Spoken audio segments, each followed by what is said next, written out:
Bom dia a todos.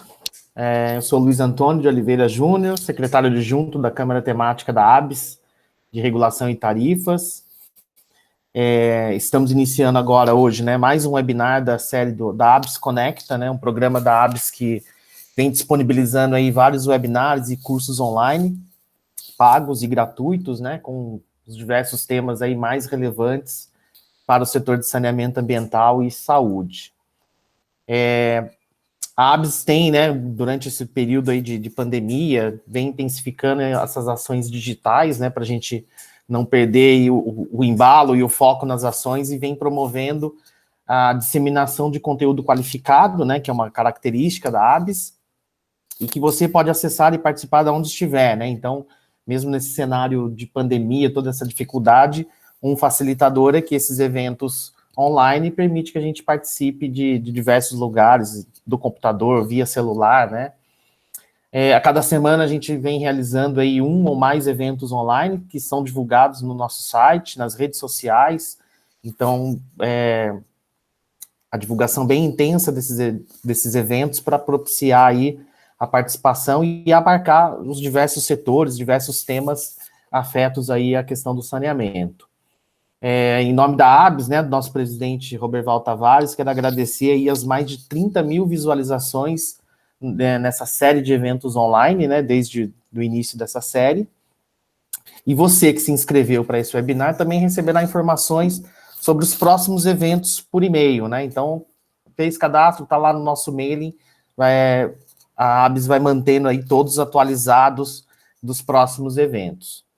No webinar de hoje, que é uma realização da Câmara Temática de Regulação e Tarifas, que aqui já agradeço a colaboração das nossas coordenadoras, a Marisa Guimarães, que é coordenadora, a Vanessa Smith, que é coordenadora adjunta, da qual faço parte aí, integro a parte de coordenação da Câmara Temática como secretário adjunto.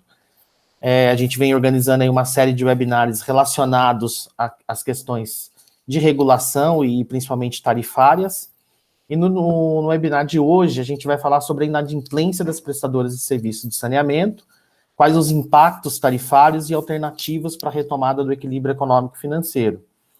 É um tema que acaba se misturando com outros, é difícil, já adianto que dificilmente a gente vai conseguir fazer um recorte somente na questão de inadimplência, mas o foco central do nosso tema é esse, mas a gente vai acabar permeando aí, principalmente com a participação de todos vocês via chat, mandando as perguntas. A gente vai fazendo essa discussão, esse evento de uma maneira mais interativa, tentando trazer aí pontos de vistas dos diversos atores do setor. Nesse cenário de crise, de saúde, isolamento social, tudo que vem acarretando aí por conta da pandemia, a gente já tem aí relatos, ou até uma previsibilidade, de que isso impacta as atividades econômicas, e na questão dos prestadores de serviço de água e esgoto não é diferente, esse impacto, principalmente na questão de arrecadação, receitas, se a gente pegar aí todo o setor econômico, comercial, industrial, com atividades reduzidas, em muitos até paralisadas, isso acaba afetando a arrecadação das prestadoras de serviço dos usuários não residenciais. Na contramão disso, com o isolamento, as pessoas ficando em casa, há um aumento aí na demanda, no consumo de água dos usuários residenciais.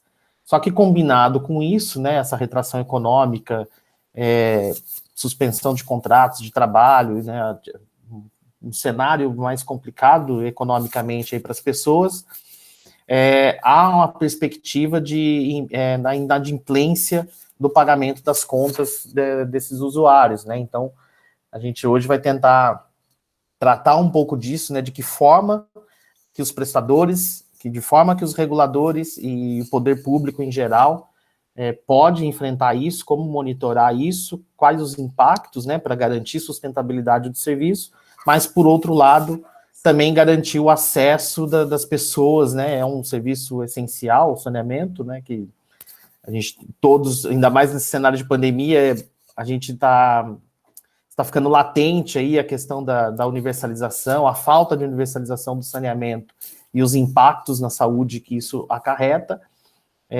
Então, a gente precisa garantir que as pessoas tenham acesso, garantir que elas tenham condições de se manter no sistema, né, pagando suas faturas, como um bem coletivo, né, um bem difuso. Para falar desse tema, a gente tem 2 convidados aqui, vou falar um pouquinho deles e na sequência já dou a palavra. O primeiro é o Geraldo Andrade. O Geraldo é gerente de regulação da Compesa, né, a Companhia Pernambucana de Saneamento. Ele é membro da Câmara Técnica de Regulação da AESB, que é a Associação Brasileira das Empresas Estaduais de Saneamento. O Geraldo é graduado em Administração de Empresas pela Universidade de Pernambuco, tem pós-graduação em Administração Financeira pela Universidade de Pernambuco, MBA em Gestão de Projetos em curso pela FGV, e desempenha atividade lá de gerente de regulação e concessão na Compesa há 2 anos, então já tem uma experiência na regulatória, né, com esses temas. Nosso segundo convidado é o Rafael Castanheira Brandão. Rafael é coordenador técnico de regulação e fiscalização econômico-financeira da ARSAI, que é a Agência Reguladora de Serviços de Abastecimento de Água e Esgotamento Sanitário do Estado de Minas Gerais. Rafael é economista com graduação e mestrado pela Universidade Federal de Minas Gerais, tem experiência na área de regulação e fiscalização econômica do setor de saneamento, atuando lá na ARSAI desde setembro de 2011. Né, agradeço já ao Rafael, ao Geraldo aí por aceitarem nosso convite, né, estendendo o agradecimento à Compesa, à ARSAI, né, também pelo apoio aí ao nosso evento. E passo a palavra primeiro, então, para o Geraldo. Geraldo, nesse contexto todo aí, uma breve introdução, tentando fazer esse panorama da situação que a gente vem vivendo. Semana passada nós tivemos aqui o Marcel, né, falando um pouco da experiência da Sabesp, quais os impactos aqui percebidos, né, na Sabesp em São Paulo. Você pode contribuir conosco agora, então, falando um pouco aí da situação da Compesa, Estado de Pernambuco, quais as perspectivas e impactos, e principalmente na questão de inadimplência, né, como vocês têm visto esse problema. Bem, bom dia a todos. Obrigado, Luiz.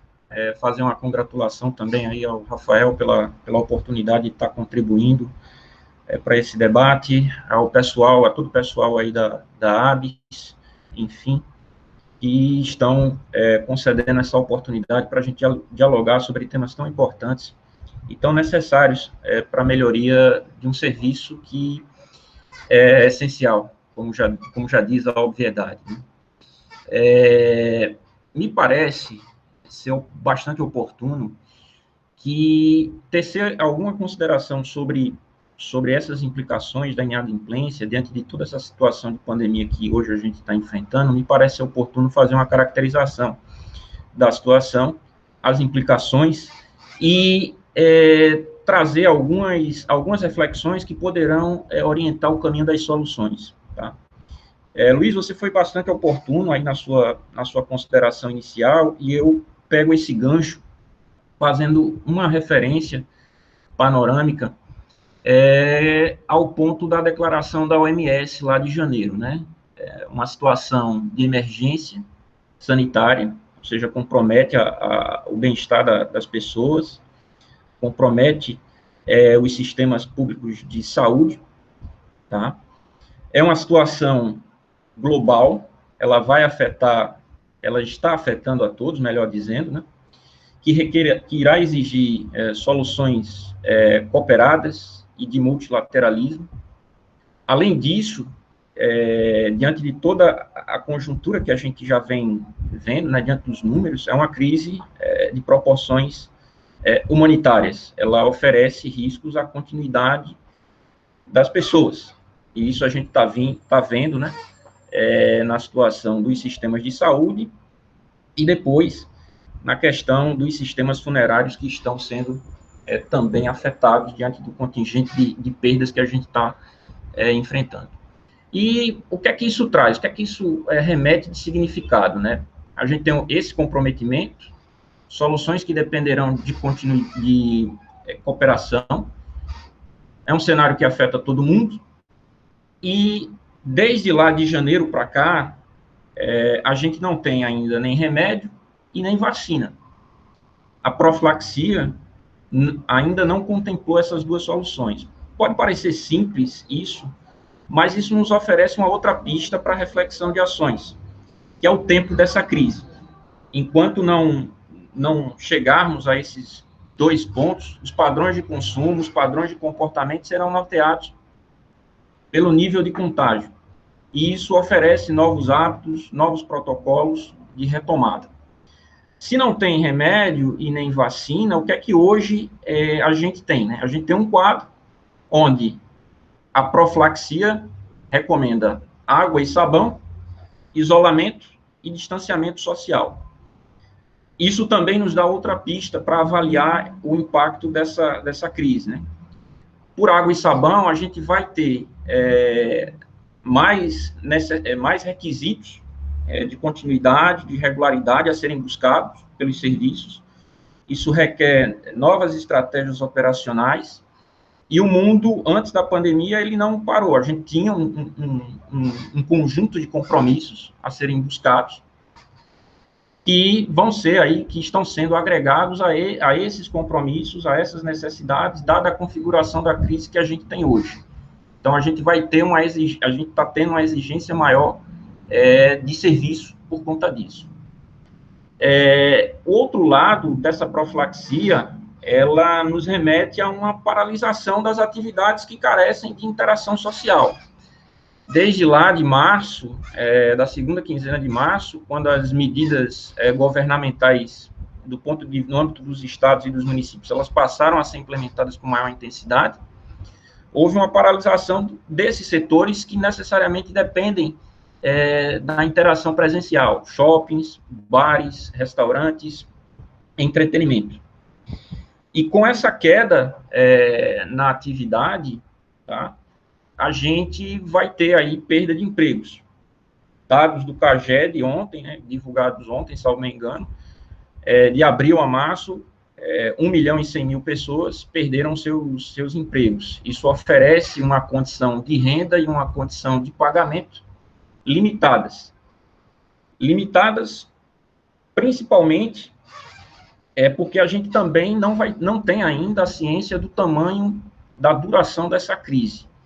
E isso nos oferece um grau razoável de incerteza.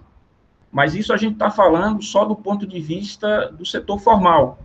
Há que se considerar ainda que nossa economia ela está muito abarcada ainda num contingente populacional significativo alocado no setor informal. E não que essas medidas não sejam necessárias, mas o isolamento e o distanciamento social, para quem exerce uma atividade informal, muitas vezes pode significar não ter o jantar ou o café da manhã do outro dia, enfim. Do ponto de vista financeiro, as implicações financeiras, isso obviamente compromete o fluxo de caixa das companhias. Isso vai requerer medidas de resiliência, isso vai requerer uma revisão, né, desses compromissos para que a gente consiga passar por essa situação com o menor grau de dificuldade possível. Ainda em abril, né, publicações do Valor Econômico apontavam que o setor de saneamento tinha uma expectativa de uma frustração de arrecadação, aí algo em torno de 20% a 25%, né? Nossa presidente teve na segunda-feira e antecipou os números de abril na perspectiva, ficou em 16%, e até a primeira quinzena de maio, esse número orbitava ali em torno de 9%, com uma perspectiva de crescimento disso, sobretudo porque o mês de maio ele ainda não se encerrou. Isso a gente está falando só da perspectiva financeira, tá? Tem um outro lado dessa situação, que do ponto de vista, que requer, né, um entendimento do conceito de inadimplência do ponto de vista regulatório, que é aquela parte do faturamento vencido que não foi ainda recebido, né? Aquela parte resiliente a todas as ações que são necessárias para a efetivação daquela arrecadação, enfim. Isso dentro desse cenário de perda de emprego, de comprometimento de renda, de maior exigência do serviço, nos oferece um desafio significativo que se soma a tudo ao mundo que a gente tinha antes da pandemia, enfim, e que agrega, né, ao gestor, né, se agrega, se soma à superação desse problema. Do ponto de vista regulatório, ainda há uma necessidade maior de tempo para se aferição com maior assertividade dessa cristalização, dessa inadimplência que será resiliente a todas essas ações, enfim. Caberá aí um desafio a identificar essa nova referência, né, que seja necessária para ter uma condição de equilíbrio tarifário, tá?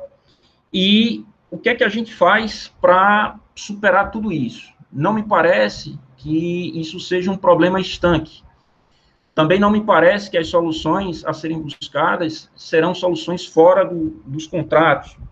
E também não me parece que as soluções que devam ser elaboradas, concebidas,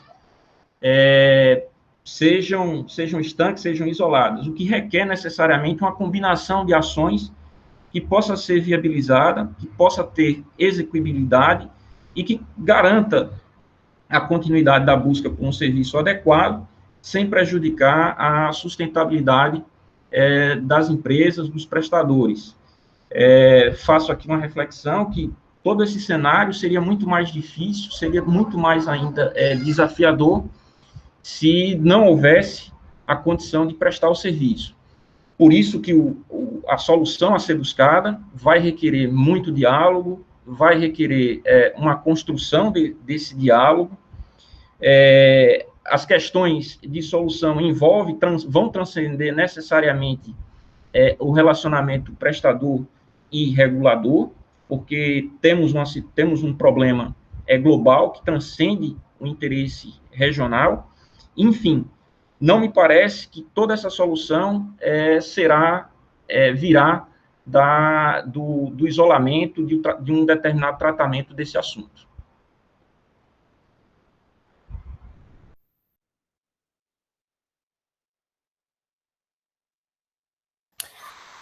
Legal, Geraldo. Obrigado aí pelas suas considerações iniciais e você tocou num tema Luiz, relevante. Luiz, é o Diego. Tá ouvindo? Luiz? Tá ouvindo? Isso. Sim, tô ouvindo. Só um momentinho que deu um probleminha aqui no ao vivo. Deu uma pausa aqui na transmissão. Só um minuto, por favor. Tá bom? Deixa eu ver aqui.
Ok, deixa eu testar aqui. Se eu voltar. Só um minuto.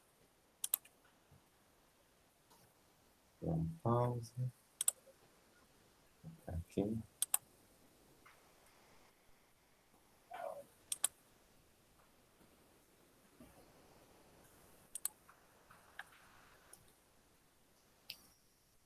Só um minutinho.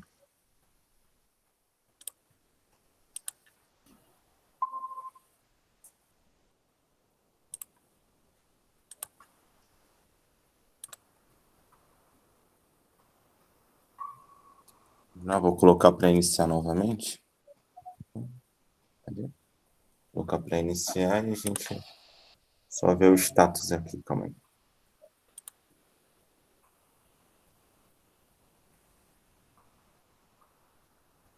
A fala do Geraldo foi completa? Deixa eu ver aqui. Acho que cortou na metade. Deixa eu dar uma. Putz. Deixa eu só confirmar se o ao vivo lá voltou. Um minuto, tá? Permanecemos com o microfone desligado.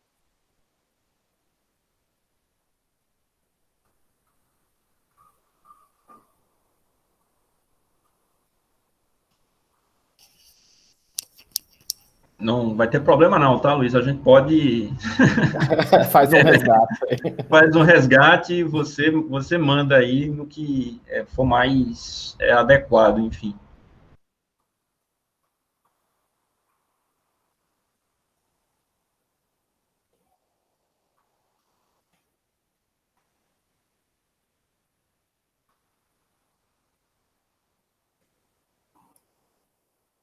Voltamos, tá? Podem prosseguir. Mas falhou, o Geraldo falou completo? Eu acho que vale só ele ressaltar o finzinho do que ele falou. Beleza. Podemos ir. Pessoal, tivemos um pequeno problema técnico aí de conexão. Vou só pedir para o Geraldo fazer aí as últimas considerações da fala dele, retomar, né? Caso tenha cortado, só para a gente dar seguimento depois. Geraldo, por favor. Pois não, Luiz. Eu vinha pontuando, né, que diante de toda essa configuração que a crise traz, a questão da inadimplência terá uma solução encaixada dentro dos outros problemas, dentro dos outros desafios que o contrato demanda, né? Situações de revisão de metas, situações de diferimento de alguns compromissos, enfim, mas, sobretudo, diante da singularidade que essa situação toda nos oferece, né? A gente talvez, as gerações mais recentes, elas nunca tenham passado por um problema igual e nem sairão com os mesmos padrões de comportamento vivenciados anteriormente. Então, tudo está sendo, digamos assim, um batismo geracional, enfim. Então, dada essa configuração de singularidade, não haverá receita de bolo, não haverá uma receita já pronta, tudo isso deverá observar claramente particularidades regionais, os instrumentos disponíveis, a construção e o aperfeiçoamento do diálogo, enfim, e tudo isso vai ter que ser uma orientação, uma reflexão para o caminho de soluções estruturais desse desafio que nos apresenta no momento. Ok, Geraldo, obrigado.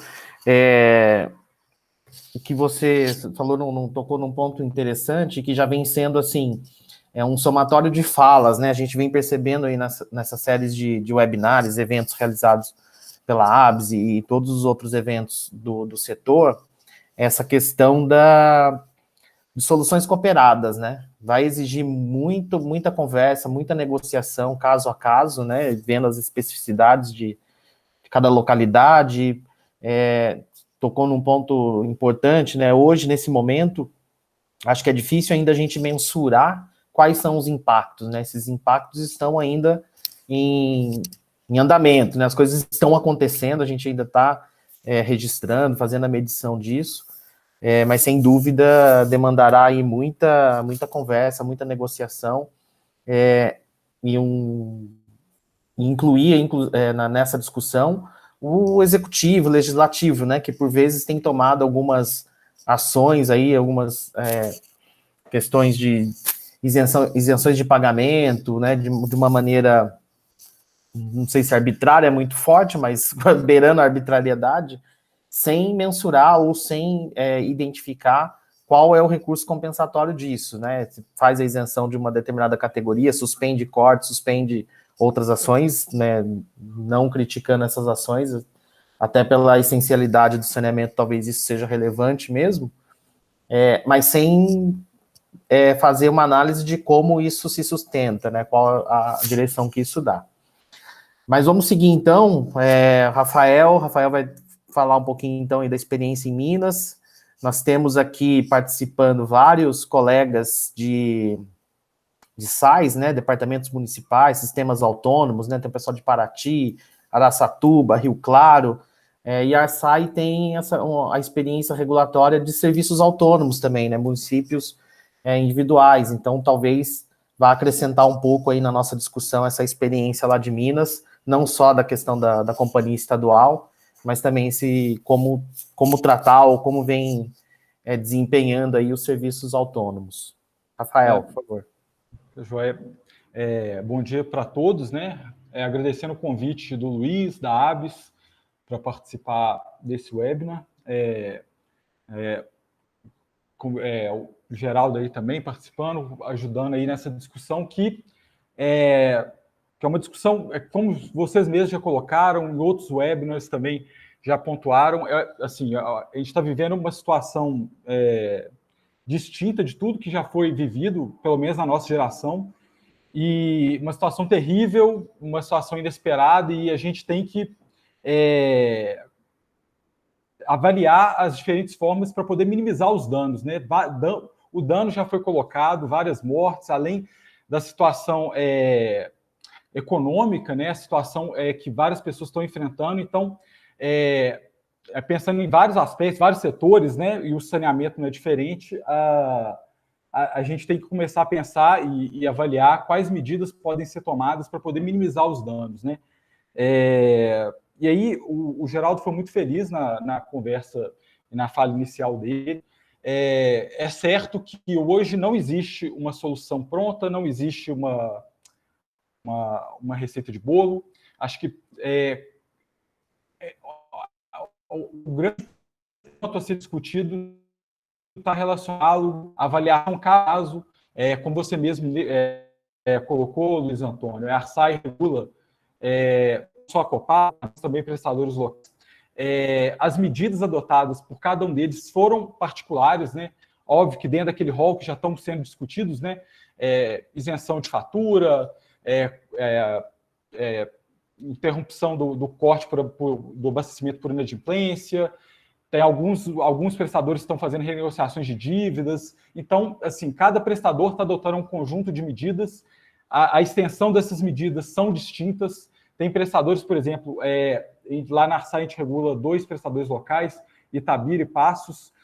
Tanto Itabira quanto Passos estendeu essa interrupção do corte por abastecimento para todas as categorias, e aí não só motivado pela agência, mas também por legislativo, como você mesmo comentou, Ministério Público. E aí foi uma particularidade daquele prestador, e aí, pensando nesse sentido, as soluções dadas para esses prestadores locais, que adotaram medidas diferentes, por exemplo, que o da Copasa, vão ter que ser diferenciadas. E aí a discussão vai se dar de forma diferenciada. E aí o espaço que a gente tem aí dos webinars e outras discussões com agências reguladoras, com os próprios prestadores, vai auxiliar a construção das soluções e avaliar quais delas foram as melhores.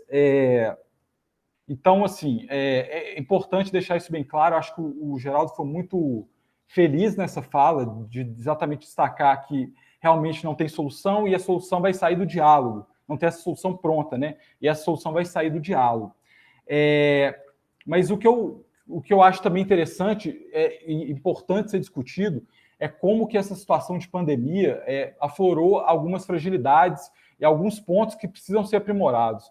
A questão da universalização sempre teve aí, mas agora é muito mais importante porque exatamente a solução que se tem que até hoje se tem para poder evitar que essa contaminação se dissemine está relacionado a abastecimento de água, higiene. Então, a questão os problemas se exaltaram, se afloraram agora com a situação de pandemia. E eu vejo também que um pouco da discussão da regulação, aí eu falo do contexto regulatório, também algumas fragilidades se afloraram, né? Porque toda essa discussão relacionada como as compensações vão ser realizadas, toda essa discussão de quais são as soluções para o reequilíbrio econômico-financeiro passam pela discussão de na minha visão, né, de observar de forma mais objetiva esse aspecto, o equilíbrio econômico-financeiro. Quais são os instrumentos que as agências reguladoras desenvolvem e vão desenvolver para poder perceber isso de forma mais objetiva? Eu falo isso também em relação à capacidade de pagamento dos usuários, porque hoje você não pode simplesmente falar que determinada compensação vai ser adotada vai ser adotada principalmente pensando nesse contexto de crise econômica, as pessoas tendo menos renda para poder sobreviver, pessoas que não estão podendo sair da casa para poder trabalhar, para poder ganhar dinheiro. Então, assim, então hoje essa discussão, esse dilema está ainda mais, está um dilema ainda maior. Então, eu acho que o ponto que talvez as agências reguladoras, juntamente com os prestadores de serviço e com a própria sociedade, é discutir de forma mais objetiva, criar instrumentos para discutir de forma mais objetiva essa questão do equilíbrio econômico-financeiro, da capacidade de pagamento. E aí, discutindo mais particularmente a questão da inadimplência, é um ponto que nem você mesmo discutiu, Luiz, é um ponto que ainda a gente precisa observar, como que isso vai se dar ao longo do tempo. A gente ainda não percebeu impacto, por exemplo, no caso da Copasa, a Copasa já divulgou que não percebeu ainda impactos significativos relacionados à inadimplência. Por outro lado, o SAI de Itabira, que é um dos prestadores regulados pela ARSAI, já está percebendo uma queda relevante na arrecadação. Então, os impactos estão sendo diferenciados, a gente ainda vai perceber quais medidas e qual é a extensão desse problema e quais as medidas que a gente vai ter que avaliar. Mas é certo que a gente vai ter que esperar um pouco mais de tempo para poder observar o real impacto. Pensando que a inadimplência vai aumentar, possivelmente vai aumentar, mas o débito dos usuários ainda vai ser realizado, né? Tipo assim, o usuário vai continuar com esse débito e a arrecadação uma hora vai chegar, vai demorar um pouco, mas ainda vai chegar. E nesse sentido, se a gente adotar medidas para compensar esse inadimplência de curto prazo de forma crua, sem nenhum tipo de análise, sem nenhuma avaliação de compartilhamento de risco entre prestador e usuário, a gente pode estar fazendo uma compensação exagerada. Então, nessa discussão, então, a gente vai ter que discutir bastante, prestadores, agências reguladoras, aquilo que quais compensações, o compartilhamento do risco, e eu acho que a construção de instrumentos para tornar mais objetiva essa conversa, tanto em termos de capacidade de pagamento dos usuários, quanto do equilíbrio econômico-financeiro dos prestadores, criar esses instrumentos vai ajudar a tornar mais objetiva essa conversa, esse diálogo que necessariamente vai acontecer e vai acontecer de forma distinta para diferentes prestadores. Então, assim, esse é um pouco do recado que eu gostaria de dar. Nem um recado, na verdade, é um pensamento que eu tenho, um pensamento que a gente está discutindo lá na ARSAI, como que a gente vai fazer esse acompanhamento, quais instrumentos que a gente vai utilizar. E, certamente, outros aspectos vão ser levantados. Concordo também que não existe uma solução única para a inadimplência, acho que vai ter outros aspectos relacionados a desequilíbrio econômico-financeiro, relacionados à pandemia, que não só a questão da inadimplência, e a solução dada vai ter que compreender esses outros aspectos. Então, assim, acho que, longe de ter resposta, mas entendo eu que esse é um ponto que a gente precisa discutir mais, avaliar mais, desenvolver esses instrumentos para que essa conversa se torne mais objetiva e transparente. Né? Se a gente está falando em compensação financeira, por mais que a gente possa falar que investimentos vão ser postergados, metas vão ser postergadas, mas, no limite, algum tipo de compensação tarifária vai existir, esses instrumentos têm que estar claros para os usuários também, para a sociedade. Esse debate tem que existir. Em alguma medida, o usuário vai ter que compensar. E aí, esse debate vai ter que existir e isso tem que estar muito claro. Então, esses são pensamentos que eu tenho, são debates que existem lá na ARSAI, e aí fica aberta a discussão para ver os questionamentos de quem está assistindo o webinar e tentar levantar mais detalhes com relação ao debate. Obrigado, Rafael, pelo comentário inicial também. Você disse bem a questão das perguntas, né? O pessoal que está assistindo aí pode fazer as perguntas pelo chat, né, usando a hashtag no início, aí facilita a o pessoal da comunicação aí identificando as perguntas para a gente ir inserindo aqui no meio da nossa discussão. Temos aqui já algumas perguntas, eu vou colocando e a gente vai inserindo e avançando um pouco, né? Tem uma pergunta aqui do Altamar, falando como as tecnologias de inteligência artificial e aprendizado de máquina estão sendo atualizadas no combate à inadimplência. Não sei, Geraldo e Rafael, se vocês têm alguma experiência com inteligência artificial, máquinas, alguma coisa para acompanhar a inadimplência? Bem, do ponto de vista operacional, lá na Compesa, existe a cobrança administrativa, onde ferramentas de tecnologia vêm sendo implantadas, vêm sendo viabilizadas. Há também projetos relacionados à questão de economia comportamental, de modo que tudo isso venha a contribuir, venha a ter ferramentas e que se junte aí aos esforços de medidas para que toda esse faturamento que não veio por conta, que não foi convertido em arrecadação, ele tenha um grau menor de resiliência a essas ações, tá? Obviamente, como são questões tecnológicas, há uma necessidade e há um tempo ainda de maturação disso, e que num cenário de imediato se torna um desafio medir e ter uma perspectiva de efetividade dentro dessa questão contingencial que a gente está vivenciando hoje.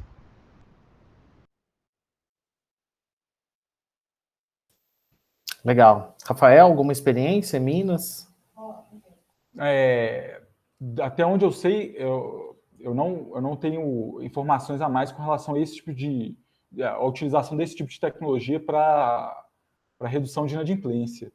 Foi até interessante observar a experiência lá da Compesa com relação a isso, mas particularmente não tenho nenhuma informação dessa utilização dessas tecnologias para combate à inadimplência.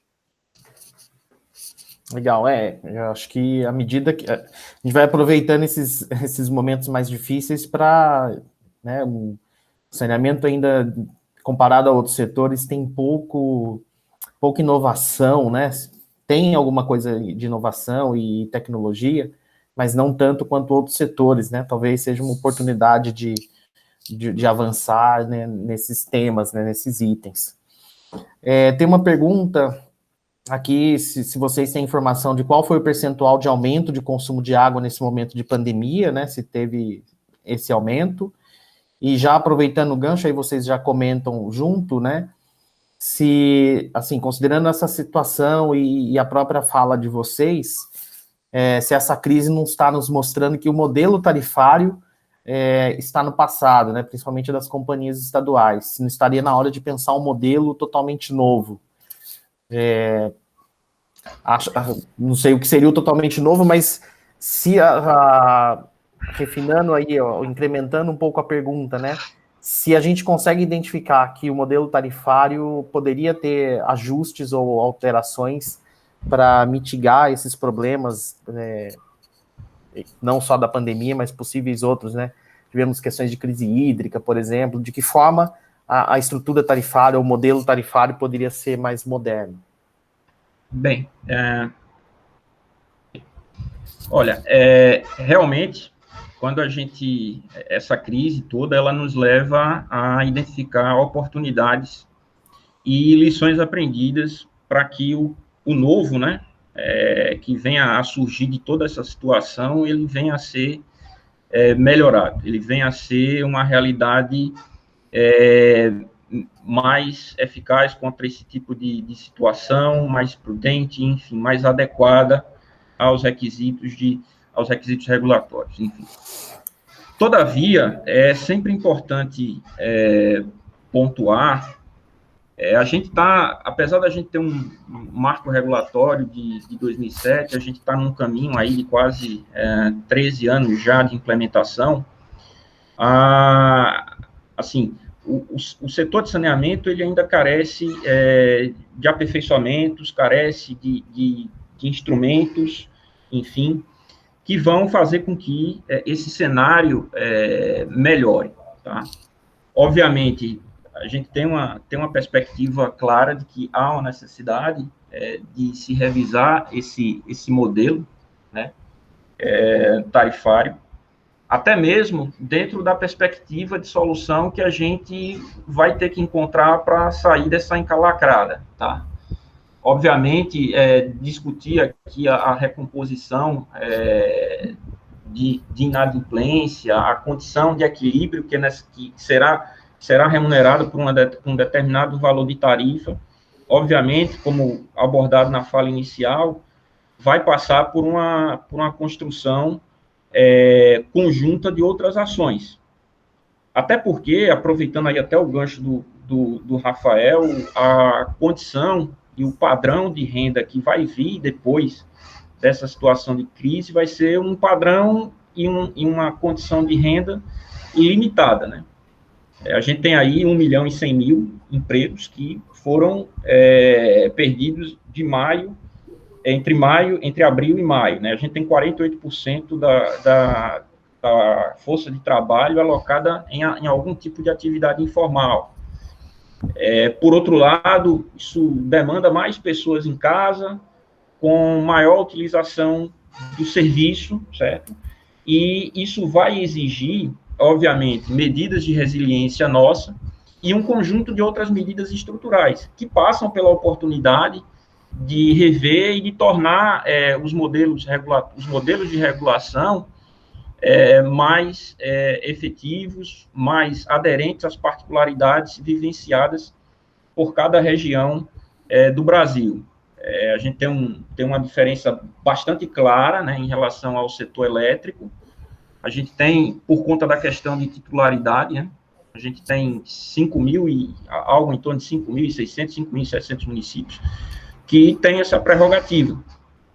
E será um desafio, será uma construção que necessariamente deverá abarcar o diálogo.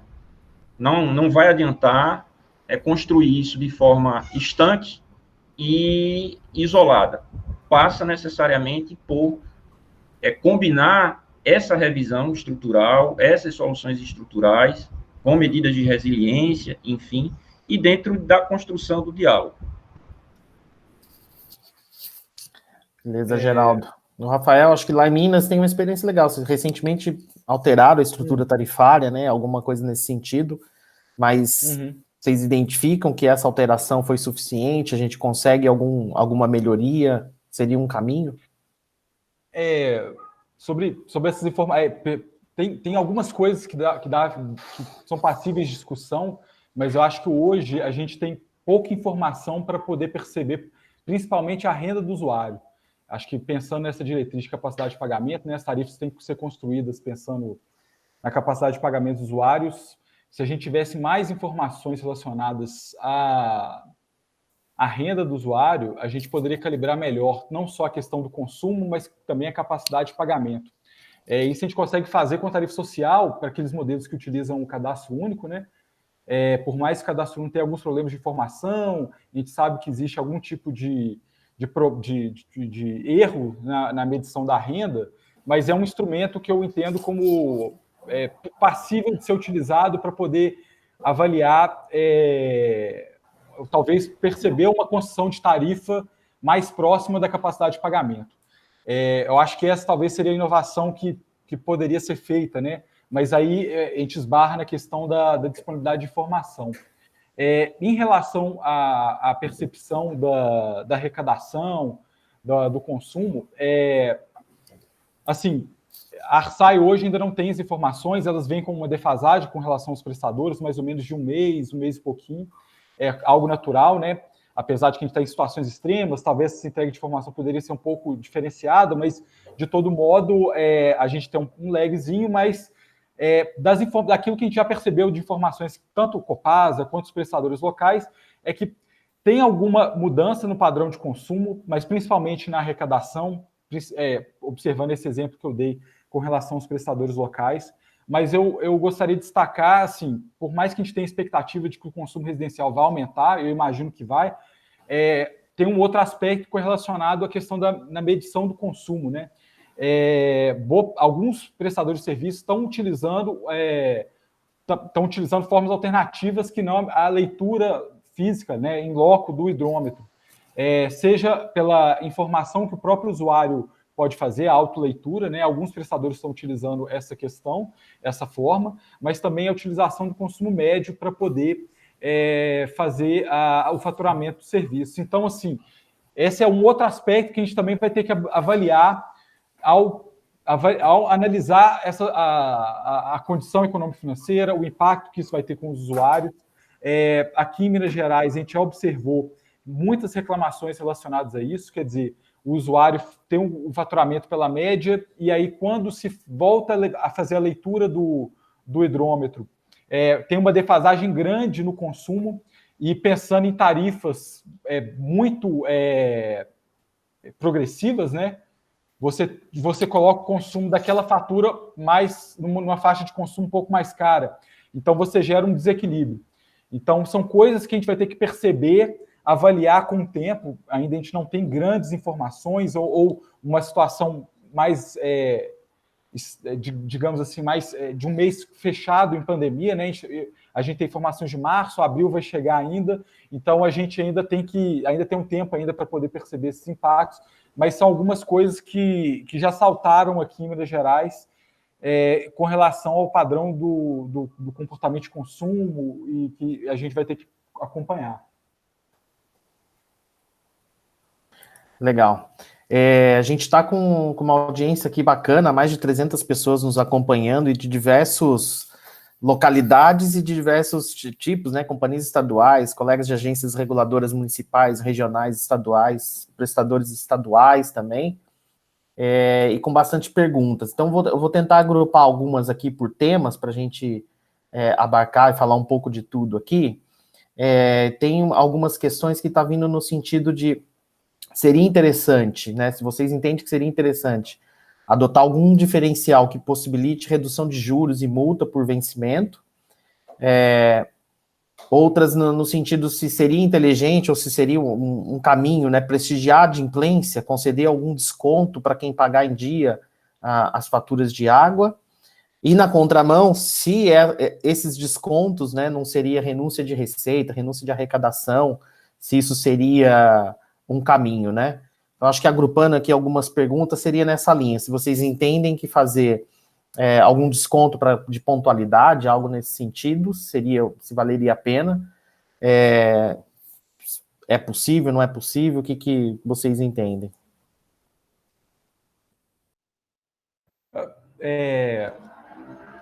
Acho que é uma ideia interessante fazer essa premiação, particularmente não tinha pensado nessa ideia. A questão uma vez homologado pela agência reguladora, aí seria partiria de uma homologação da agência, necessariamente teria que ter uma compensação no futuro, né?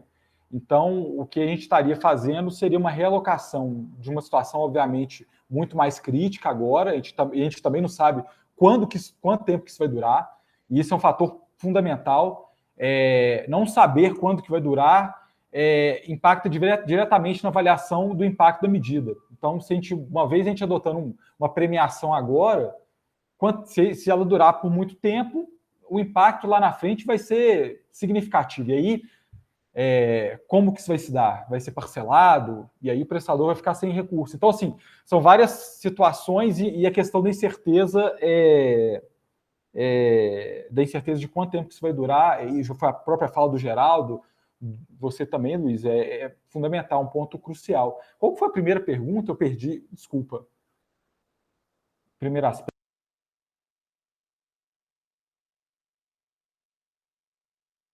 Era nessa linha mesmo, era um agrupado, falando na questão de desconto para adimplência, se seria um caminho. E também tem a renegociação das juros e multas. Os prestadores, né, um pouco da experiência aqui da Arsai, a Arsai tem um conselho de regulação, né, e esse conselho de regulação sugeriu algumas medidas que foram atendidas pela Arsai, sugeridas para que a Arsai determinasse aos prestadores de serviço. E uma delas está ligado à questão da renegociação de dívidas e também da isenção de cobrança de juros e multa em caso de inadimplência, né? aí sempre tentando focalizar na tarifa social, mas foram medidas que foram adotadas, e um dos resultados que a Copasa já divulgou no comunicado, né, quando ela faz a divulgação dos resultados, é um resultado positivo, né? Então, assim, a apresentação de condições diferenciadas, diferenciadas inclusive por tipo de categoria, né?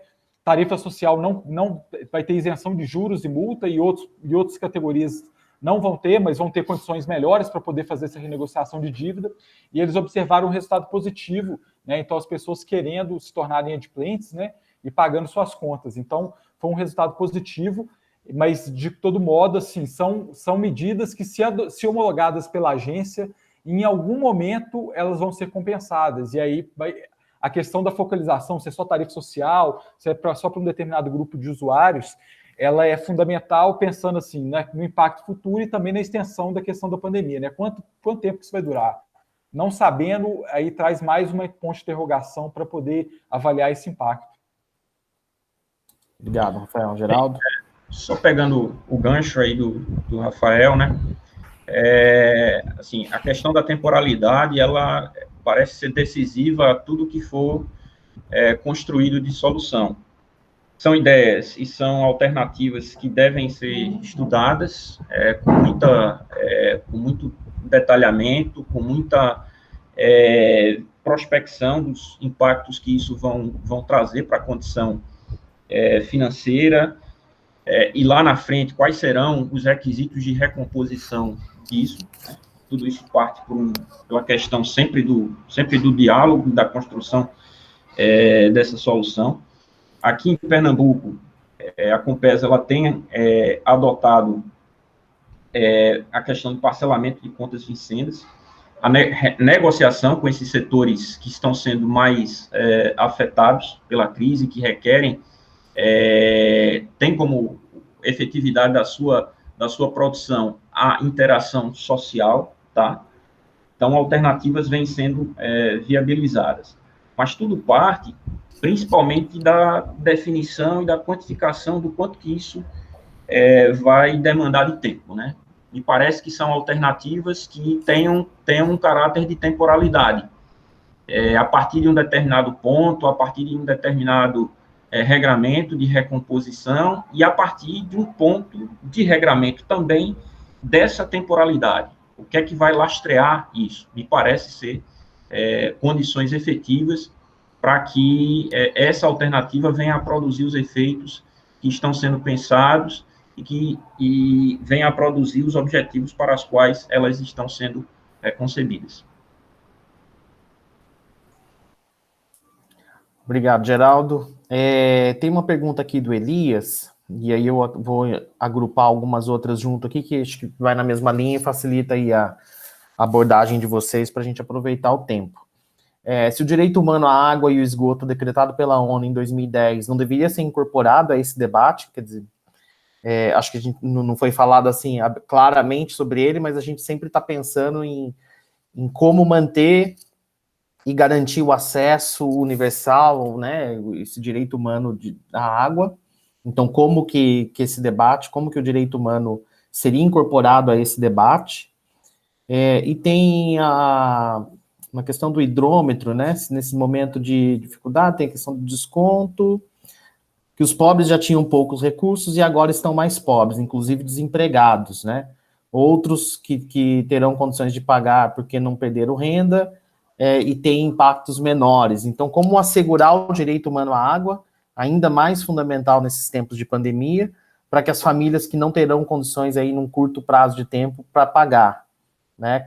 Como equilibrar isso? O Rafael comentou da questão do cadastro único, a gente imagina que vai ter uma movimentação, um aumento, né, de famílias em situações elegíveis de cadastro único, e as tarifas sociais que têm como referência o cadastro único teriam que atender mais famílias, mais pessoas.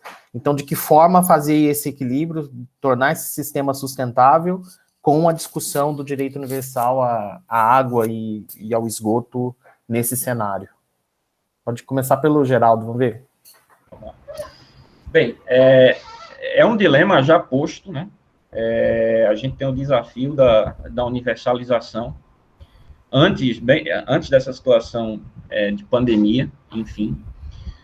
Há também o desafio de promover cada vez mais um serviço, de buscar cada vez mais um serviço adequado, aderente a todos os requisitos que dele são exigidos para a população.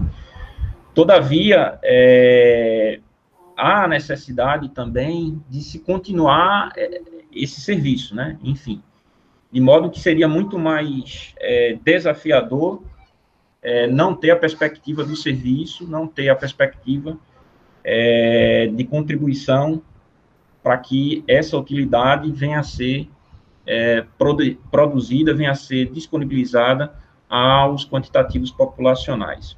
Então, por si só, a gente já enfrentava essa questão do desafio de conseguir conciliar esses aspectos de universalização, de acesso à água, enfim. Do ponto de vista da questão da sustentabilidade do serviço, obviamente, depois com esse cenário, com essa configuração, há uma perspectiva de aumento, né, do contingente de população que esteja elegível à tarifa social. Então, vai haver um trabalho forte, vai haver um trabalho intenso de busca por essa recomposição, porque se a gente, por outro lado, vai ter de atender a essa necessidade, significa dizer que dentro daquela estrutura, e aí se remete também à necessidade, ao aperfeiçoamento do modelo, né, alguém vai ter que arcar, né, com essa disponibilização, com essa ampliação disso. Então, é um trabalho e é uma agenda que se sobrepõe ao mundo que a gente tinha antes, né? A gente não pode deixar de esquecer que já tinha compromissos existentes antes e que a situação de pandemia venha a se sobrepor, venha a acrescentar mais desafios, tá? É um trabalho, certamente, que vai permear a agenda de regulação econômica aí nesse cenário, né?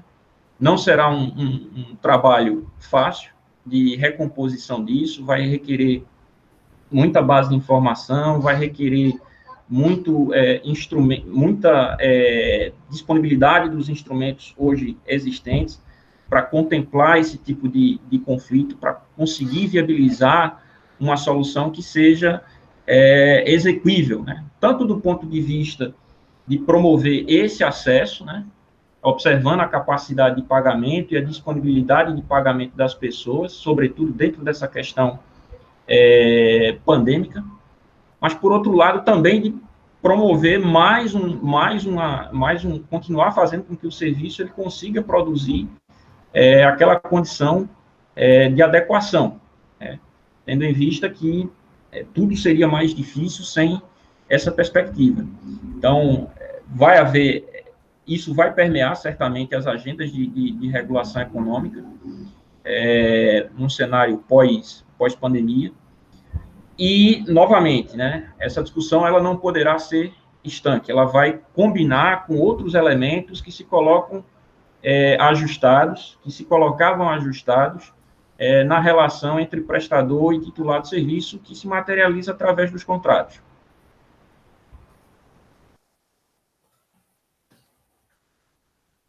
Perfeito, Geraldo, obrigado. Rafael, quer complementar alguma coisa? Com relação à questão do direito humano à água, e essa questão também de tarifa social, acho que, como a gente já comentou, né, a questão da pandemia está forçando a gente a superar algumas barreiras, coisas que já existiam, mas que agora se mostram mais importantes, mais necessárias, né? E a questão do direito humano à água é uma delas. Eu vejo alguns movimentos gerais relacionados à utilização de água para pessoas que estão moradores de rua, né? Então, a questão da higiene, e que é fundamental para poder evitar a contaminação. Então, assim, é algo que antes se mostrava um pouco mais difícil e agora eles estão conseguindo fazer isso. Então, agência reguladora tem que pegar esse tipo de ação de forma a tornar permanente alguns tipos de ação, especialmente essa da questão da disponibilização de água em espaço público, relacionado à tarifa social, que acho que a Sabesp já vem adotando isso e a Copel também está adotando. A tarifa social, né, as pessoas utilizam o CAD único. Uma das formas que é utilizado para poder fazer o cadastro das pessoas é o cruzamento dos bancos comerciais com o CAD único. A gente sabe dos problemas de todos os bancos de dados e, por vezes, boa parte das pessoas não conseguem ser cadastradas nesse cruzamento automático, restando apenas a ida do usuário à agência de atendimento para poder fazer a solicitação do cadastramento. Hoje não tem como fazer, porque as pessoas têm que ficar em casa na medida do possível, na medida que dá para ficar, e as agências de atendimento também estão com o acesso restrito, quando não fechadas, né? E aí, eu imagino isso, mas a Sabesp já disponibilizou, mas a Copasa disponibilizou a possibilidade de cadastramento remoto, né? A pessoa liga, tem um protocolozinho e faz o cadastramento da tarifa social. Quer dizer, pensando nas medidas de auxílio aos usuários na questão da pandemia, focalizadas principalmente na tarifa social, naqueles que têm pouca capacidade de pagamento, você tornar esse instrumento mais eficaz, né, a questão da tarifa social e a focalização dessas medidas através desse tipo de ação é fundamental, e eu acho que é uma inovação, digamos assim, que deve permanecer, né? Eu acho que se facilita a operacionalização da tarifa social e pensando na questão do direito humano à água, capacidade de pagamento, eu acho que é uma medida que deve permanecer. Perfeito, Rafael. Só para complementar, aqui em São Paulo ainda a Sabesp não utiliza o cadastro único como tarifa social, né? A gente está num processo de discussão e revisão da estrutura tarifária. Um dos itens é a possibilidade de se adotar o cadastro único como referência para tarifa social. Aqui tem algumas perguntas, eu vou juntar duas aqui também para a gente estar caminhando aí para os últimos 15, 20 minutos da nossa conversa, em relação ao decreto emergencial do governo federal que retirou os serviços de água e esgoto da lista de atividades essenciais. Né, acho que foge um pouco até da questão de inadimplência, mas acho que vale a pena a gente ouvir aí a opinião dos dois, se isso afeta de alguma maneira, quais são os reflexos com essa retirada das atividades de saneamento como essenciais. E se vocês conhecem ou têm alguma experiência, né, a gente vem discutindo já há algum tempo entre as agências, mas principalmente o Geraldo aí como prestador, se conhece o hidrômetro controlador de volume, se seria um equipamento para garantir um determinado volume diário para cada ligação, ainda relacionada a essa questão do direito humano, né, à água. Falar primeiro da questão do decreto, né?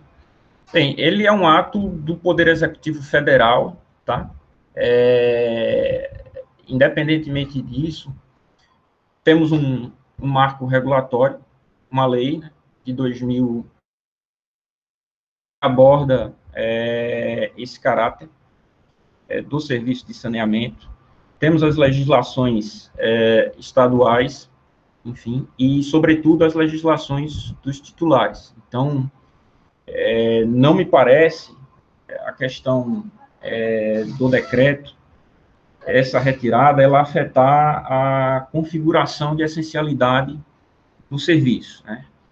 Repare que é um elemento básico da profilaxia que tá sendo recomendada para a superação desse cenário pandêmico. Qual seria essa profilaxia? Água e sabão, isolamento e distanciamento social até o momento, até ser encontrado um instrumento que vá garantir a volta do padrão de confiabilidade, a volta da retomada dos hábitos com segurança para as atividades econômicas. Eu só iria pedir para repetir a parte final aí da pergunta, que elas foram meio enfim, combinaram aí duas interações um pouco diferentes. Só pedir para relembrar a pergunta, por gentileza, Luiz. A do hidrômetro inteligente, né, que se vocês têm conhecimento, tem alguma perspectiva de utilização do hidrômetro volumétrico, né, que ele permite que uma ligação, uma residência, um imóvel, ele tenha um consumo mínimo diário ali para subsistência.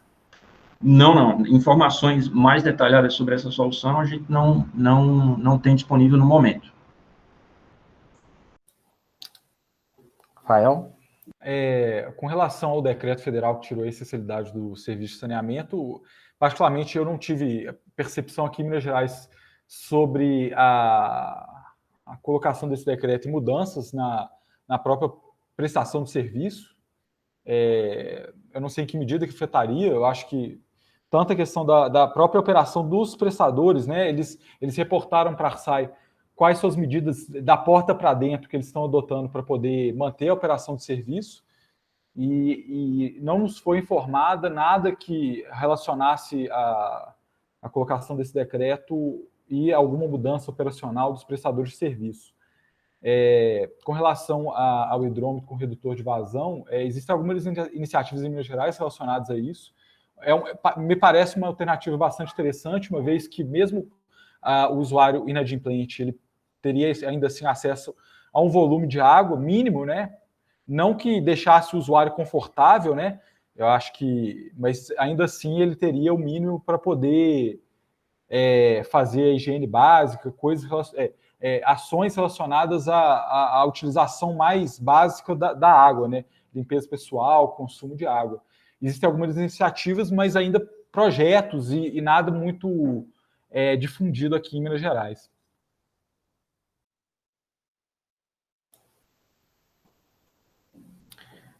Perfeito, Rafael. Tem um item interessante, tentando trazer as perguntas aqui mais relacionadas a essa questão, né? Se haveria uma possibilidade da agência reguladora, o prestador em si, fazer uma discussão e implementar uma medição pré-paga, né? É um item que a gente ouve em vários fóruns de discussão, né? Principalmente quando trata dessa questão de garantir acesso mínimo, um volume mínimo de subsistência, de sustentabilidade, de higiene, né, das pessoas. Essa questão da medição pré-paga, né? Se alguém de vocês tem alguma opinião sobre isso. Particularmente, eu não tive conhecimento, nunca tive contato com esse tipo de discussão, acho bastante interessante, acho que é uma coisa a ser explorado, mas particularmente eu nunca li nada a respeito, e até que vocês puderem passar o documento para a gente, alguma coisa para a gente poder avaliar, mas me parece interessante. Mas, particularmente, não tive nenhum contato, nenhuma discussão a respeito disso. Parece uma alternativa interessante do ponto de vista da questão tanto de transparência quanto de assertividade do consumo, tá? Todavia, ela requer uma melhor análise, né? Um melhor plano, um melhor planejamento, e tanto de questões de implementação disso, quanto de impacto daquilo que se deseja. Obviamente que é uma discussão ainda incipiente, no contexto geral, e que carecerá ainda de aperfeiçoamentos.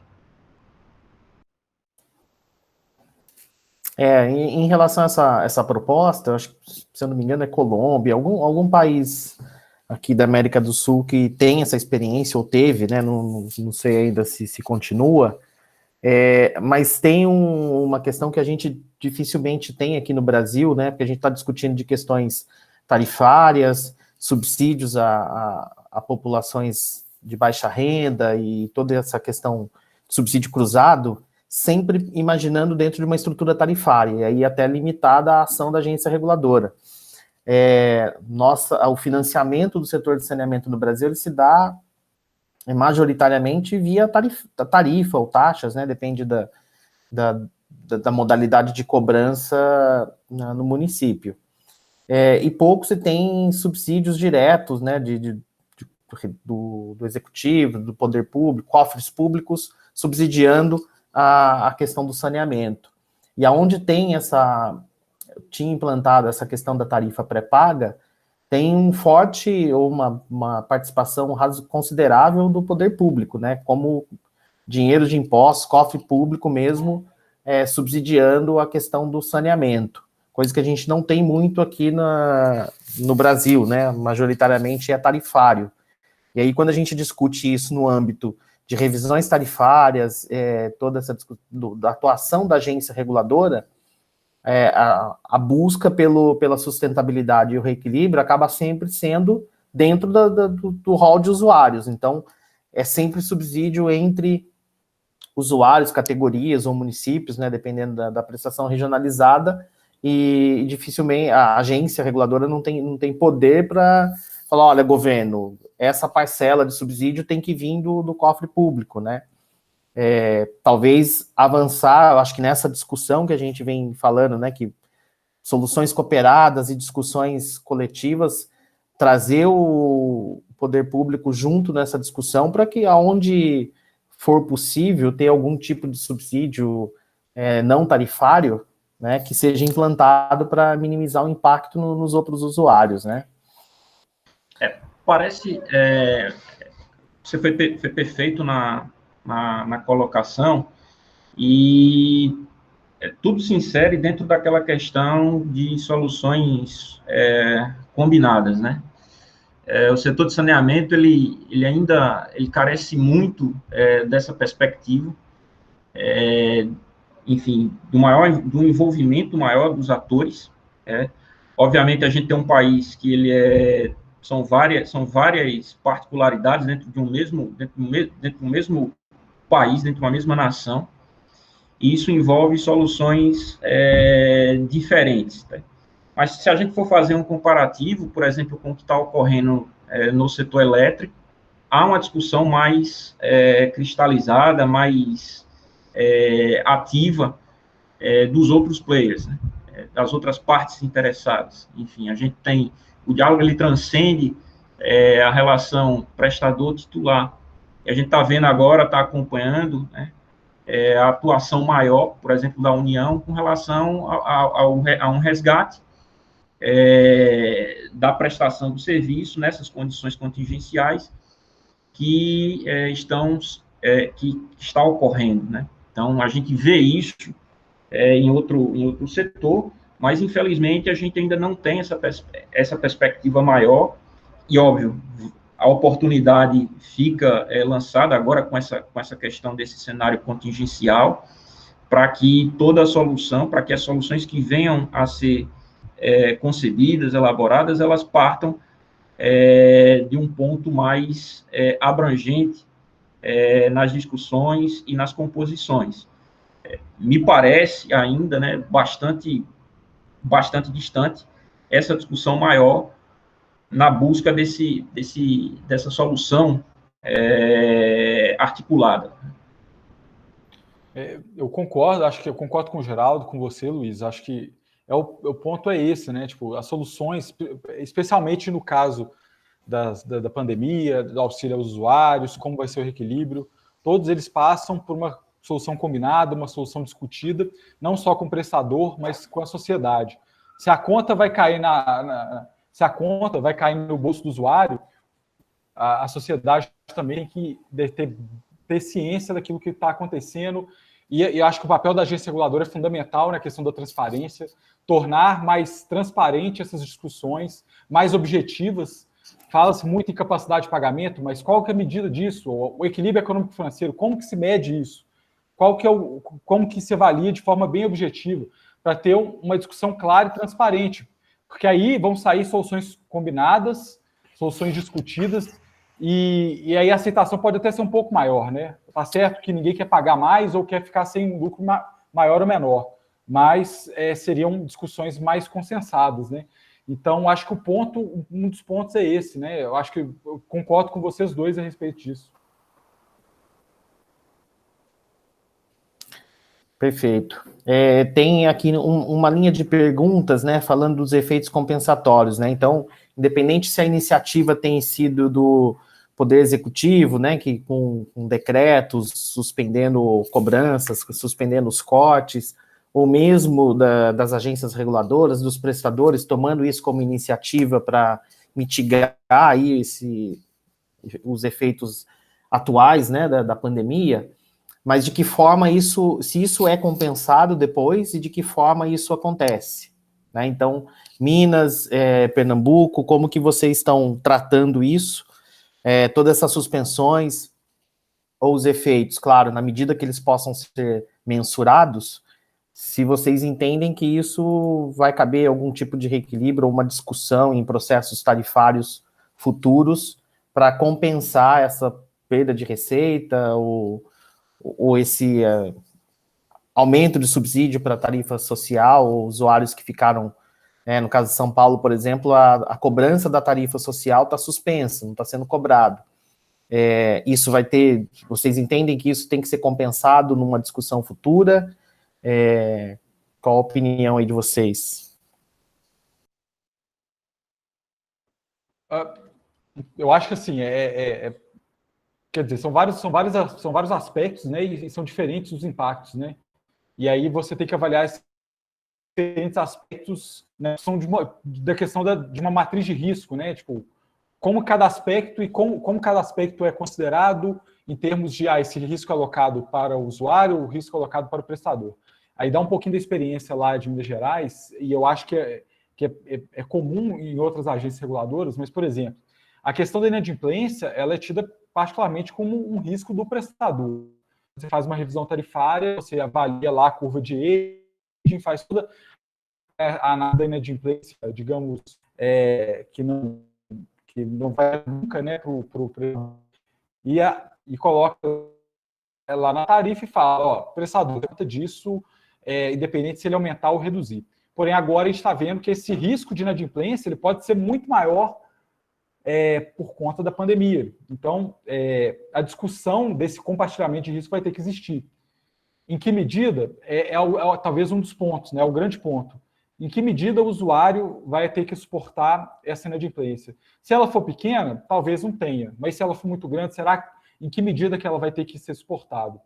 E aí a questão da discussão do equilíbrio econômico-financeiro está ligada a isso. E aí quando vai acontecer é outra discussão longa. Quando a gente estava aqui em Minas Gerais, quando a gente determinou algumas medidas para os prestadores, a gente falou da isenção de cobrança de juros, de multa e de juros por inadimplência para a tarifa social. Como foi uma determinação expressa da agência reguladora, ela vai ser compensada. E aí você vai ter que ter uma discussão para avaliar quando isso vai acontecer. E aí, pensando na questão da tarifa social, nesse movimento que eventualmente, provavelmente vai acontecer de uma migração significativa de usuários para a tarifa social, uma das premissas que a gente utiliza lá em Minas Gerais é de que o subsídio da tarifa social é um subsídio neutro para o prestador, né? Então, se em algum momento o prestador vai conceder mais subsídio, ele vai ser compensado por aquilo. Então, e isso é importante estar claro. O ponto não é nem... Lógico, tem um julgamento, se isso é adequado ou não, é passível, né? As audiências públicas, a própria construção da revisão tarifária, ela está lá exatamente para discutir se é razoável ou não. Agora, uma vez razoável o compartilhamento de risco, à medida que ele vai acontecer, isso tem que estar claro. A sociedade tem que entender isso, e aí participar do processo exatamente para poder contribuir e trazer outros elementos. Então, dependendo do aspecto, vai ter que ser avaliado, mas essa inadimplência é um que vai ser bastante discutido exatamente porque, em geral, se coloca inadimplência na conta do prestador, no lucro dele. Aí pensando, por exemplo, em prestadores locais que não têm a figura do lucro, né, as autarquias, esse ponto se torna totalmente diferente do que pensa, por exemplo, a Copasa, que tem o lucro dela, e o lucro vai suportar essa perda. Mas, por exemplo, o SAAS, como que vai se dar? Uma redução de faturamento, de arrecadação, impacta diretamente no investimento. Então, isso aí traz outras nuances, e aí a discussão, mais uma vez, como a gente já discutiu aqui muito, ela vai se dar de forma particular. Bem, aqui em Pernambuco, a gente teve também a questão da isenção da tarifa social, e a solução, de novo, para se buscar uma situação de adequação, né, advinda dessas consequências, tá? O Rafael ele tocou bem, definida a matriz de risco, que é um risco gerenciável, tá, na questão da inadimplência, a um determinado limite, né? O grande desafio é encontrar esse limite, né, que restará resiliente dentro dessa perspectiva de força maior, conforme até o próprio parecer da Advocacia Geral da União sobre essa situação de pandemia. A gente tem, diante dessa situação todinha, já algumas lições aprendidas, né, algumas agendas para o cenário pós-pandêmico. Uma delas é o aperfeiçoamento das próprias matrizes de risco para nos orientar diante desse cenário todo. A questão da inadimplência, como abordado anteriormente, ela, do ponto de vista regulatório, haverá aí um trabalho de descobrir, obviamente, observando os modelos de regulação que hoje se encontram vigentes nas mais variadas regiões do país, ela restará aí uma tarefa de encontrar esse novo nível de patamar diante dessa condição toda, né? Separando um pouco o regulatório, o econômico do financeiro, num primeiro momento a gente tem frustrações de arrecadação que comprometem a execuibilidade ou tornam mais difícil a execução dos fluxos de caixa. Esses fluxos de caixa, eles são planejados, né, para o alcance de determinados compromissos que muitas vezes estão relacionados lá dentro da perspectiva do contrato. Obviamente, e aí até a minha justificativa do porquê tratar essa questão da inadimplência de forma conjunta a tudo aquilo que se insere dentro da seara do contrato. Partindo desse princípio, obviamente, haverá a necessidade de se avaliar tudo isso. Novamente, a questão de tempo é bastante decisiva para poder quantificar o tamanho dessas implicações e até mesmo para projetar o tempo que essa regra de transição vai ser observada para a implementação dessas soluções contingenciais. Tudo isso ao sabor de discussões construídas, de aperfeiçoamentos dos normativos que hoje se encontram vigentes, de uma base de informação monitorada diuturnamente, enfim, e da transcendência do diálogo entre prestador e regulador, envolvendo também os outros agentes dentro dessa perspectiva, porque, rebuscando lá, retomando lá a palavra inicial, né, essa situação, ela é uma situação que afeta de maneira global, né, todos são chamados a contribuir, a colocar de forma colaborativa, né, tendo em vista a caracterização de uma situação de comprometimento humanitário, enfim. E, ao final de tudo isso, será necessário que a gente tenha estruturas para continuar buscando um serviço mais adequado, atendendo a questão abordada aí ao longo dessa conferência, que é a questão do direito ao acesso à água, tudo isso de maneira sustentável. Me parece que, necessariamente, haverá uma agenda de discussão, de estudo, bem efetiva e programada para que a gente consiga sair dessa perspectiva bem desafiadora, que é o que hoje a gente encontra no cenário.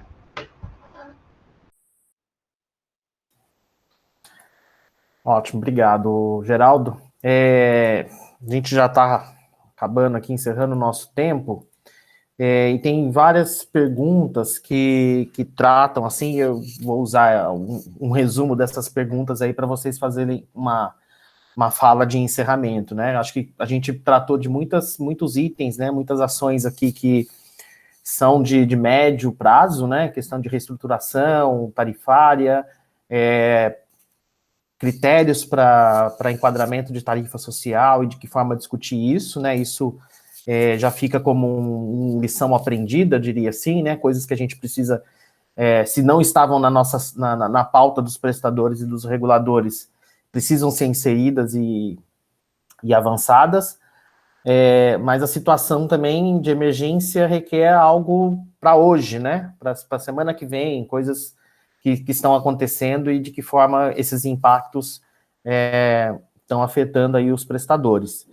Então, queria aí que vocês fizessem numa fala final aí, qual seria a difícil, né? Pergunta de 1 milhão, né? Mas qual seria o caminho, né? Qual a saída imediata para essa questão de inadimplência e esses aspectos que têm prejudicado aí a questão de arrecadação dos prestadores, né? Tanto os estaduais e municipais e concessionárias privadas.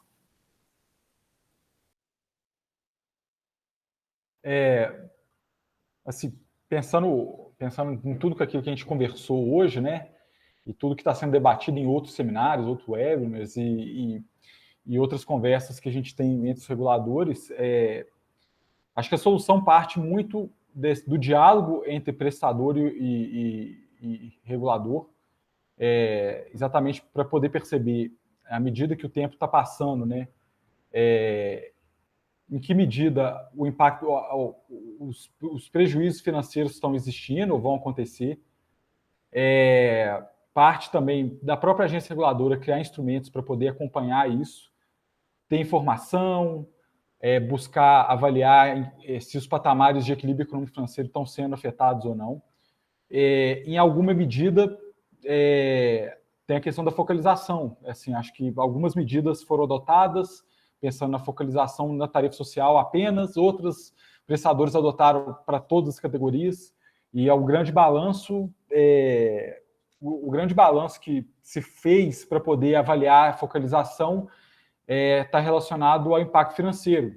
Então, a gente poderia imaginar que, num cenário, se o impacto financeiro não está sendo tão grande assim, ou se encontrou outras medidas que atenuem esse impacto financeiro, e aí, por exemplo, o caso da renegociação de dívidas que a Copasa está fazendo, colocando condições melhores, tendo um resultado positivo, e isso traz algum caixa para a empresa, que de alguma forma possa contrabalancear talvez a possibilidade de extensão dessas medidas categorias. Mas que nem acho que é um ponto que o Geraldo está bem colocando muito bem, que é o grande ponto de interrogação, quanto tempo isso vai durar. Se durar demais, não tem medida que sustente, né? O equilíbrio financeiro fatalmente vai estar afetado. E acho que o diálogo entre regulador e regulado, para esse acompanhamento mais próximo. E aí, em eventual compensação ou extensão das medidas, criar um debate amplo com a sociedade. Eu sei que as coisas são urgentes, as medidas têm que ser urgentes, mas sem um debate amplo, sem a transparência, as medidas e as compensações vão ser menos, ou aceitas de forma pior, né? De fato, vai existir desgaste, mas com mais transparência, imagino que essa aceitação talvez seja um pouco maior. Mas certamente é algo a acompanhar, mas o diálogo entre prestador e regulador acho que é fundamental, e esse acompanhamento também é algo que tem que ser regra para os reguladores e para os prestadores, esse acompanhamento dos impactos. Bem, dentro da perspectiva do que é possível fazer para hoje e buscar soluções estruturais que venham a mitigar esses impactos de maneira, obviamente, de longo prazo, eu destacaria a continuidade, né, das medidas de resiliência, que é que a gente pode fazer, negociar, diferir prazos de pagamento, estabelecer parcerias com instituições financeiras, para que a gente possa ser inserido também dentro da priorização, para que o cliente possa também ter mais um mecanismo de priorização e realização daquele pagamento, ou seja, da conversão daquele faturamento em arrecadação, as diligências de negociação com os grandes consumidores, para que se consiga ter uma perspectiva de viabilização também daquela receita que ainda não entrou. O monitoramento de um turno, e efetivo, né, desses indicadores, não só os de inadimplência, mas também todos aqueles relacionados à perspectiva comercial, que nos vão dar uma caracterização do tamanho do desafio, enfim. Obviamente, o diálogo, a construção também desse diálogo, caso não se haja, enfim. A perspectiva necessária da solução via através do que está dentro do contrato, a combinação daqueles mecanismos, porque certamente sairemos com outros padrões, não só de renda da população, o que efetivamente comprometerá a arrecadação e aumentará a questão da inadimplência. A revisão necessária desses compromissos, obviamente, diante de tudo aquilo que está sendo efetivado, de medidas de resiliência, né, porque a gente também tenta buscar, dentro daquela perspectiva de colaborar, de se readequar para esse cenário que a gente está enfrentando, enfim, e necessariamente combinar as medidas que vão efetivamente trazer a solução ou mitigar esses problemas. Tudo isso dentro da perspectiva do diálogo, não só de regulador e de prestador, mas também de poder concedente, para que a gente possa continuar a seguir, a buscar o atendimento daqueles compromissos, o atendimento daqueles requisitos de adequação do serviço, porque é isso que vai também importar para a população a qual é usuária, é cliente dos serviços. Perfeito, Geraldo, muito obrigado, Rafael. Nós tivemos algumas perguntas aqui que faziam relação, pegando essa última fala do Geraldo, que essa questão de inadimplência e todos os impactos acabam afetando também os investimentos, né? Vai num contrassenso quando a gente está latente, aí a falta que a universalização do saneamento traz para a questão da saúde, e isso acarreta na redução de investimento, da capacidade de investimento dos prestadores, principalmente os que não têm prestação regionalizada, que não têm subsídio entre municípios, né? E a gente acabou não falando muito aqui, porque esse, já até fazendo o gancho para o nosso próximo webinar da Câmara Temática de Regulação e Tarifas, né, que a gente vai continuar numa sequência de discussão, e aí o tema vai ser quais os impactos para a questão de planejamento e investimento do setor de saneamento, tá? Então, foi por esse motivo que a gente não avançou muito nesse item. Claro, as coisas estão sempre interligadas, né, esses impactos estão interligados, mas no nosso próximo evento a gente vai tratar especificamente desses impactos na questão do investimento. Nosso tempo estourou, né? Vou pedir desculpa aí ao pessoal, que parece que a gente teve alguns problemas técnicos aí de conexão durante a transmissão, aí algumas interrupções, mas o vídeo vai ficar completo, gravado, disponível no site aqui da ABS, então vocês podem compartilhar e rever algum item, né, específico. Quero agradecer muito aqui aos nossos convidados, o Geraldo, né, gerente de regulação lá da Compesa, o Rafael Brandão, coordenador de fiscalização tarifária da Arsai, em Minas. Agradecer muito todos que acompanharam a gente até agora, né, participaram de maneira bem ativa, enviando perguntas, questões, foram várias, né, então eu tentei aqui para a gente aproveitar a discussão e ir agrupando algumas para a gente tentar responder todas, mas caso alguma não tenha sido respondida, é por conta do tempo mesmo. Informar, então, que esse vídeo vai estar disponível no site da ABS daqui a pouco, né? Vocês já podem acessar lá daqui a pouco para rever e compartilhar. No site da ABS também vocês acessam toda a programação dos webinários que estão sendo realizados aqui nesse programa, o ABS Conecta. Destaco, faço o convite mais uma vez especificamente para esse próximo webinar que será realizado pela Câmara Temática de Regulação e Tarifas, que vai falar dos impactos da pandemia na questão do investimento e planejamento do saneamento. E nesse momento, né, que o nosso país passa, né, a união do setor de saneamento é ainda mais importante.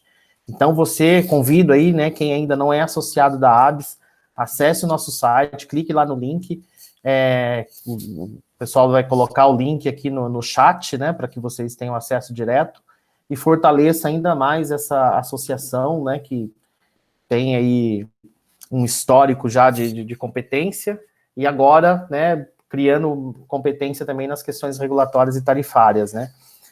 Junte-se a nós aí, vamos fomentar ainda mais as discussões, disseminar aí as evoluções que o setor de saneamento como um todo precisa tanto. Muito obrigado a todos, boa tarde e se cuidem. Um abraço.